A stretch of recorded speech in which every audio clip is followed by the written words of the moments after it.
PSG Fan TV, bonsoir à tous chers abonnés, je suis très heureux de vous retrouver et de retrouver Stéphane. Nous sommes aux abords du camp des loges, c'est un peu ton secteur. Exactement. Dis-moi comment tu as vécu ce confinement et surtout ce couronnement du Paris Saint-Germain. Bon, écoute, concernant le confinement, ça s'est passé tranquillement, j'étais chez moi, j'ai pas bougé. J'ai beaucoup bossé pour le coup, voilà, donc non, plutôt pas mal, pas pris de risque, rien du tout. L'idée c'est de se dire qu'on va se confiner le plus possible pour qu'on puisse reprendre après de petits matchs au Paris Saint-Germain et pouvoir se regrouper le plus rapidement possible. D'accord. Tu as bien vécu cette victoire de la Ligue 1 Conforama? Ouais, pareil, c'est une habitude en même temps.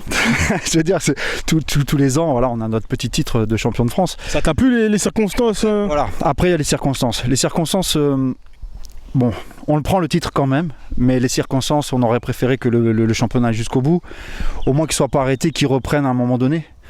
Bon, je pense que ça s'était fait un peu trop vite, je pense, de la part du gouvernement. Hein. C'est un gouvernement qui essaye qui veut mettre la main mise un peu sur tout. Il a mis la main mise sur la Ligue 1 en disant que on arrête la Ligue 1, alors qu'en fait ils auraient dû faire comme avec les autres pays en gros et les autres championnats.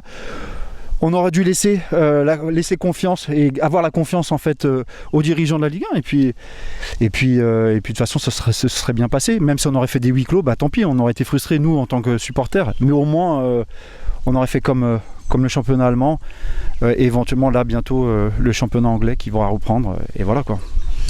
Est-ce que tu penses que la compétitivité du championnat français va en prendre un coup, sachant que financièrement ça va être compliqué, les clubs vont devoir rembourser les grandes chaînes de télévision. Comment vois-tu ce futur proche? Ouais, je crois que c'est plutôt les chaînes et droits TV, enfin les chaînes qui veulent pas et les annonceurs qui ne veulent pas payer et qui veulent pas payer le prorata, le reste dû. Et donc effectivement, il peut y avoir peut-être pas forcément pour Paris, mais au moins pour d'autres clubs, ça va être un peu compliqué. Il s'est dit récemment que certains clubs allaient peut-être même mettre la clé sous la porte, hein, et que c'est possible. On n'en sait pas plus que ça. C'est venu de Mediapart, c'est ça? Ouais, en l'occurrence. Mais bon, écoute, l'idée c'est de se focaliser sur ce qu'on a au Paris Saint-Germain et que, moi j'aimerais que par rapport à tout ça, on aide aussi les clubs. Parce que bon, même si les clubs ont de l'argent, on dit que les clubs ont de l'argent par rapport au commun des mortels, effectivement, les clubs ont de l'argent. Mais en même temps, il faut quand même les aider, parce que si on veut garder notre Ligue 1 et le championnat, et continuer à jouer comme il faut avec des équipes compétitives, je pense qu'il faut aussi mettre la main à la poche. Hein. Très bien. Eh bien, on va parler un peu mercato. Je vais te demander, selon toi, hein, durant cet été-là qui arrive à pas de course, est-ce que tu penses que le Paris Saint-Germain va recruter? Et s'il recrute, quel joueur tu aimerais voir? Si tu peux m'en citer, un déjà, ça serait bien. Bah écoute, pour l'instant, par rapport à ce que j'ai pu voir, il n'y a pas vraiment grand monde sur le marché.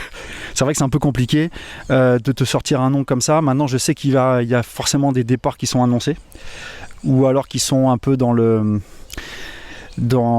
chemin, tu sais, par rapport à certains joueurs comme Cavani, ou voire même Thiago Silva, hein, qui apparemment a du mal à négocier son salaire là actuellement.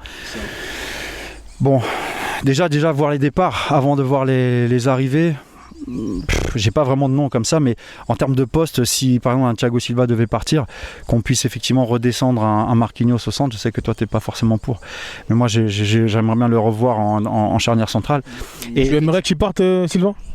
Non, pas forcément, hein, voilà. Après c'est vrai qu'il y a eu des polémiques comme quoi c'est un petit peu le chat noir, hein, et c'est celui qui est là depuis le début, à partir du moment où on a eu ces fameuses défaites et qu'on connaît tous, mais moi je le vois pas forcément comme ça non plus, hein, voilà, pour moi c'est un collectif avant tout, et il n'est pas le seul fautif sur ce qui s'est passé précédemment sur les années, par rapport à la Ligue des Champions aux années précédentes.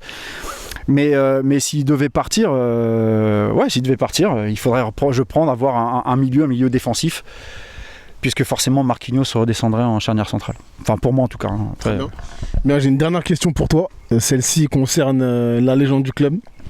Ouais, Cavani je suppose, non? C'est bien ça. Tu aimerais qu'il reste au Paris Saint-Germain parce qu'on entend plusieurs rumeurs. Il serait prêt à diviser son salaire pour rester peut-être une année plus une autre en bonus. Qu'en penses-tu? Alors après, réduction de salaire, Enfin, pourquoi pas. Écoute, après, ça le regarde lui. Hein. S'il veut réduire son salaire, pourquoi pas. Après, C'est surtout, ça regarde le club aussi.